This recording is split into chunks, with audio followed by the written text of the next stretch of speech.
cerita sedikit dong sosok Suster L yang sering mendapat desakan dari para antagonisnya. Kayaknya sosok Suster L yang menerpa masalah yang kan Suster L Elvira sendiri kan ininya masalah terlalu banyak, jadi cara menyikapinya itu seperti apa sih?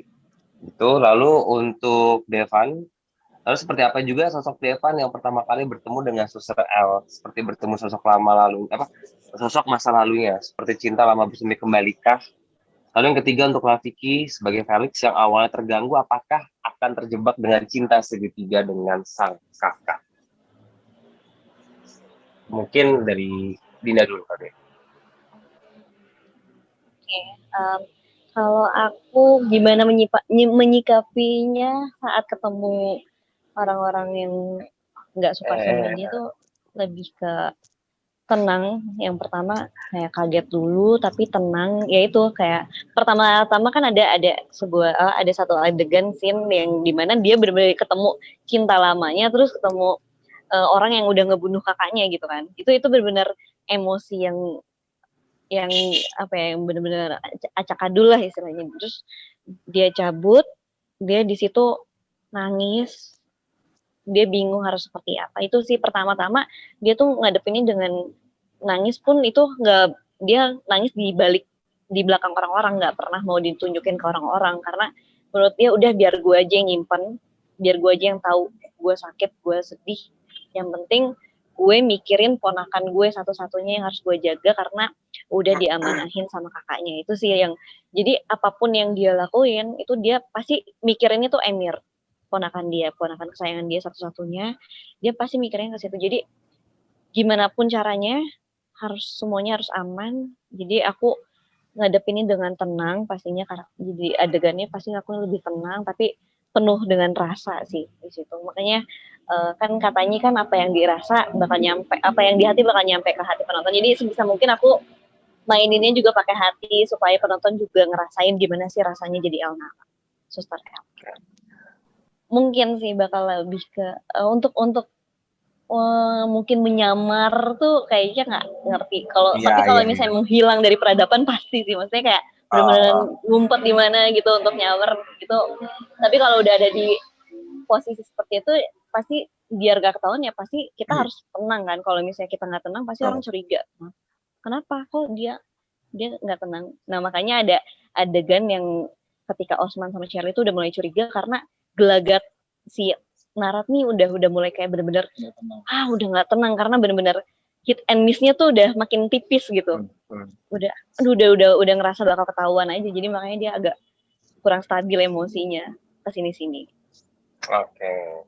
Kita lanjut ke Fauzan sebagai sosok Devan yang tadi pertama kali bertemu dengan Suster L, seperti bertemu sosok Mas Alwi, seperti cinta lama bersemi kembali kah? Jadi kalau awal kelihatan Suster L tuh kayak, kok ini mirip seseorang yang masa lalu gue ya gitu. Cuman apakah ini cuma mirip doang atau emang ini bener dia gitu. Cuman semakin lama semakin lihat kok makin kayak ngeplek gitu loh, kayak mirip. Makanya setiap ngeliat Nara tuh kayak Suster L tuh kayak ngeliat Nara gitu. Lanjut ke Rafiki.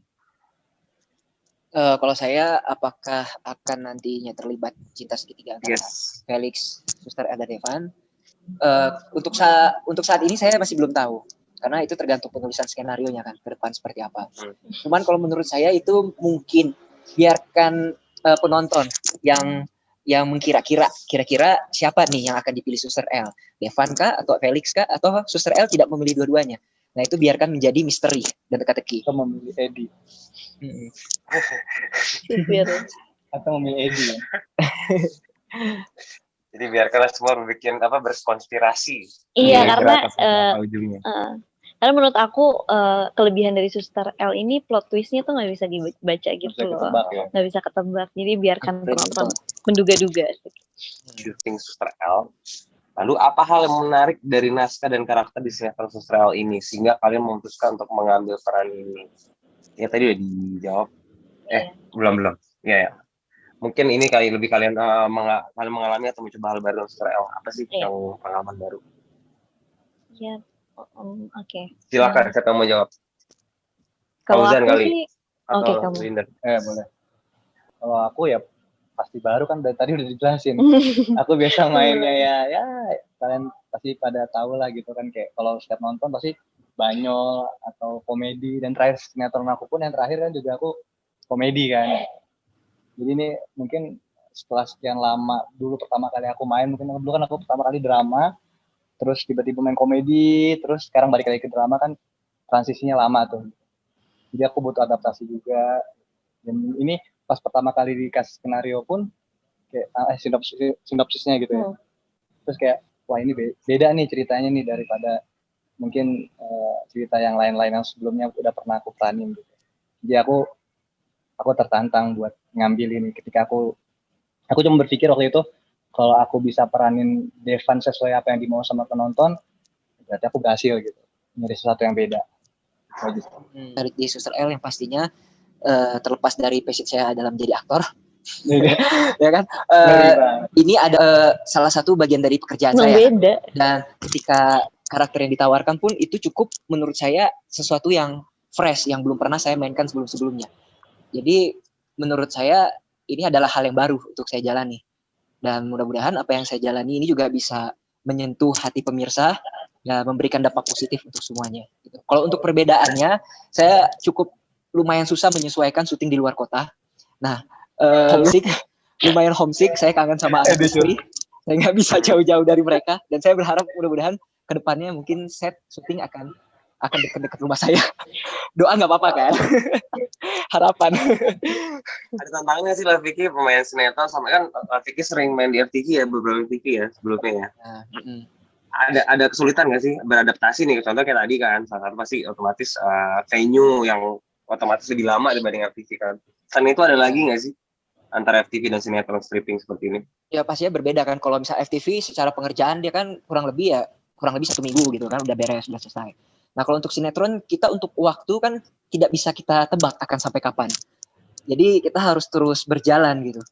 Takutnya nanti pas pulang manggilnya bukan papa ya. Itu yang saya pikirkan. Jadi ketika membagi perasaan kita harus melimpahkan rasa kita untuk Felix seutuhnya, sedangkan ada satu sisi di sini masih mikirin orang rumah. Jadi itu gimana jaga moodnya untuk stabil, untuk tetap bisa profesional sebagai Felix? Ya balik lagi, ini adalah dunia profesional ya kan. Saya menjalankan pekerjaan saya dengan sebaik-baiknya. Biar semuanya senang dengan pekerjaan saya. Tapi paling saya video call, lebih sering video call sama anak, sama istri untuk mengurangi rasa kangen ya kan. Paling seperti itu. Cuman kayaknya video call itu kurang cukup gitu. Kurang cukup. Jadi ya mungkin apa dia? Ya mungkin bisa di telepon keluarganya. Ya, ada hak mama doain papa sekarang di sini lagi kerja. Doain ke Jakarta ya.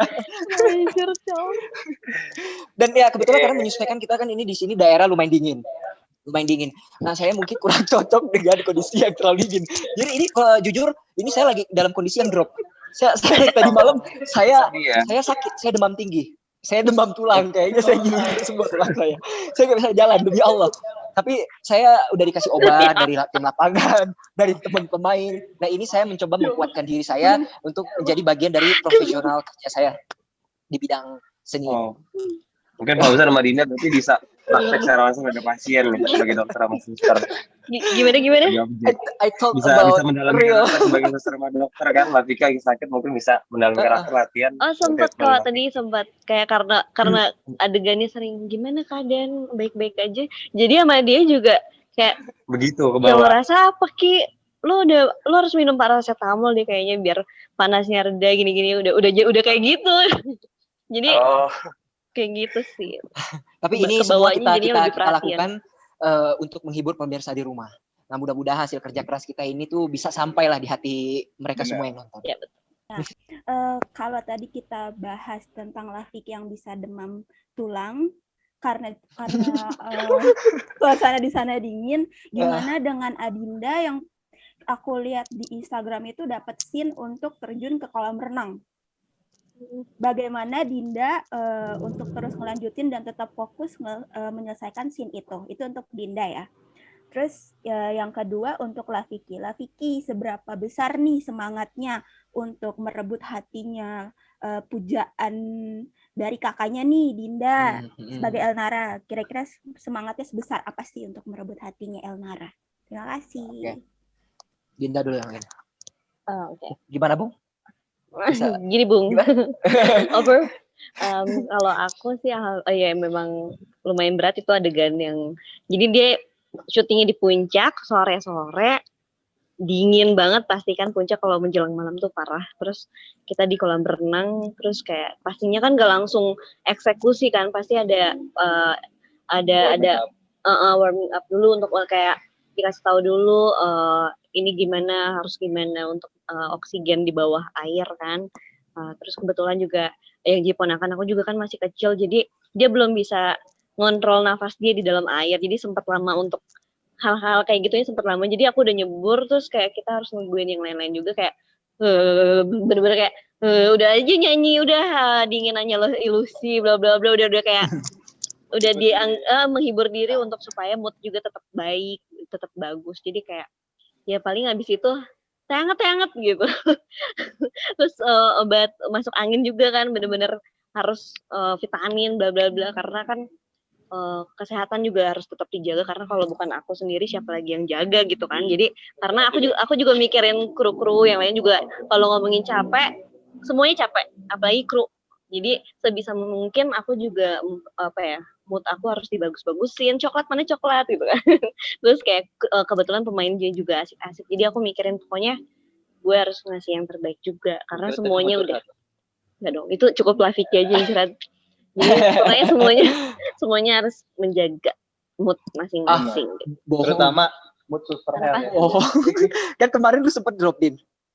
Iya, nggak perlu gue curhat kan.